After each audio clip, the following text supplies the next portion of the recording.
Hello everyone, welcome back to channel. So today I am going to discuss important article from the Hindu newspaper. So first article is related to climate resilience. So first point is climate change impacts in India are increasingly visible through water related events such as floods, droughts, glacial melt in the Himalayas, saline intrusion in coastal aquifers and erratic monsoon affecting agriculture and food security. तो जो climate change impact India में देखा जा रहा है जैसे कि increasingly बढ़ता जा रहा है visible through water related events. जो कैसे विजिबल हो रहा है, जो वाटर रिलेटेड इवेंट्स हो रहे हैं जैसे फ्लड्स हो गया, ड्रॉट्स, ग्लेशियल मेल्ट हो रहा है इन हिमालयाज और सेलाइन इंट्रूजन इन कोस्टल एक्वाफर्स और इरेटिक मानसून मतलब सडनली एंड ह्यूज मानसून जो अफेक्ट कर रहा है agriculture and food security. Second point, agriculture contributes around 40% of India's anthropogenic methane emission largely due to rice cultivation, life stock and organic waste, making sustainable water management and climate resilient agriculture crucial. तो जो agriculture है वो contribute करता है around 40% of India's anthropogenic methane emission मतलब human induce methane emission, जो largely मतलब क्या है source, rice cultivation, life stock और ऑर्गेनिक वेस्ट, जो मेक करता है, जो बना रहा है सस्टेनेबल वाटर मैनेजमेंट और climate resilient agriculture as a crucial. Third point, the Belem Adaptation Indicators under the United Nations Framework Convention on Climate Change aims to track global adaptation progress with water and sanitation system identified as a key sector for climate resilience. जो Belum adaptation indicators है under आता है United nation framework convention on climate change, उसका M है वो track करेगा global adaptation progress with water जैसे कि पानी हो गया और सैनिटेशन सिस्टम जो आइडेंटिफाई करेगा एज अ की sector for climate resilience. 4 point, India strengthen water governance through जल शक्ति अभियान launched in 2019 promoting integrated water conservation, rain water harvesting and sustainable water management.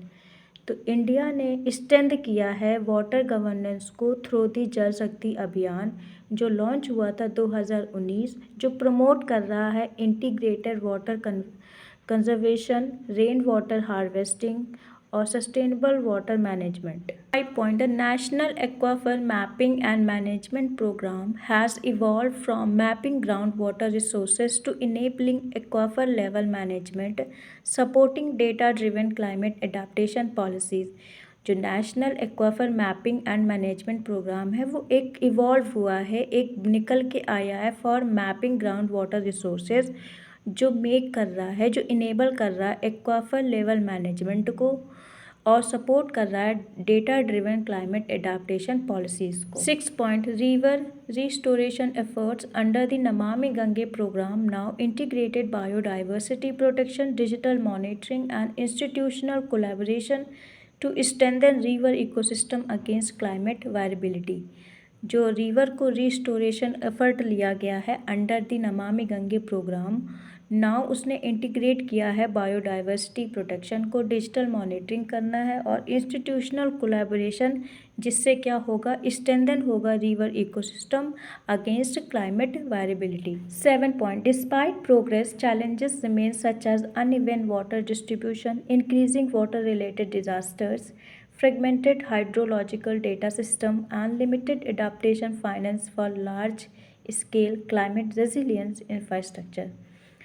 हालांकि ऑल्दो प्रोग्रेस हुआ है but challenges remain, but challenges अभी भी बने हुए हैं जैसे कि uneven water distribution, increase water related disasters, fragmented hydrological data system और limited adaptation finance for large scale climate resilient infrastructure. 8 point, India can lead the global south by integrating hydrological data, crop advisories, insurance systems, and financial tools on digital platforms to support real-time climate decision making and strengthen resilience to extreme climate event।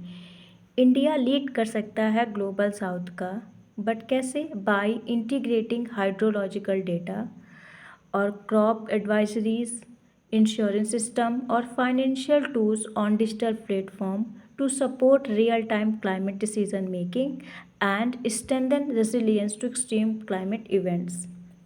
And second article is related to assembly poll. So first point, the Election Commission of India announced assembly election in 4 states and 1 union territory with polling beginning on April 9, showing India's large scale democratic election management. तो election commission of India ने announce कर दिया है assembly election in 4 states और 1 union territory, जो election start होंगे from April 9, जो show कर रहा है इंडिया की large scale democratic election management को। Second point, voting will be held in Assam, Kerala and Puducherry on April 9, while Tamil Nadu will vote on April 23rd, reflecting staggered polling for administrative and security efficiency. जो voting होगी वो कहाँ कहाँ होगी, असम में होगी, केरला में होगी और पुडुचेरी को ऑन अप्रैल 9 को, और वाइल जबकि तमिलनाडु हो गया वो उसकी वोटिंग होगी अप्रैल 23 को, जो रिफ्लेक्ट कर रहा है स्टैगर्ड पोलिंग फॉर एडमिनिस्ट्रेटिव और security efficiency.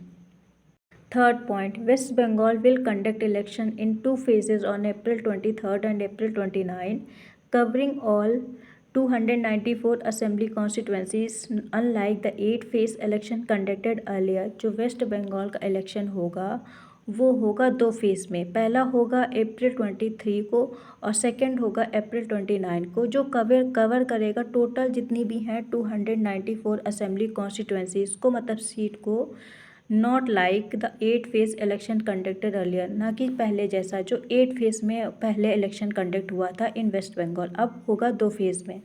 4 point, around 17.4 crore voters are expected to participate across 824 assembly constituencies, highlighting the scale of electoral participation in India।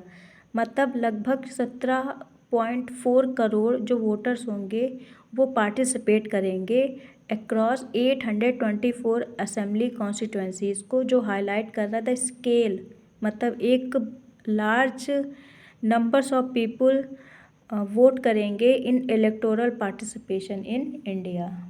5 point, the model code of conduct has come into force immediately after the election announcement, regulating government actions, campaign practices and political conduct during the election period।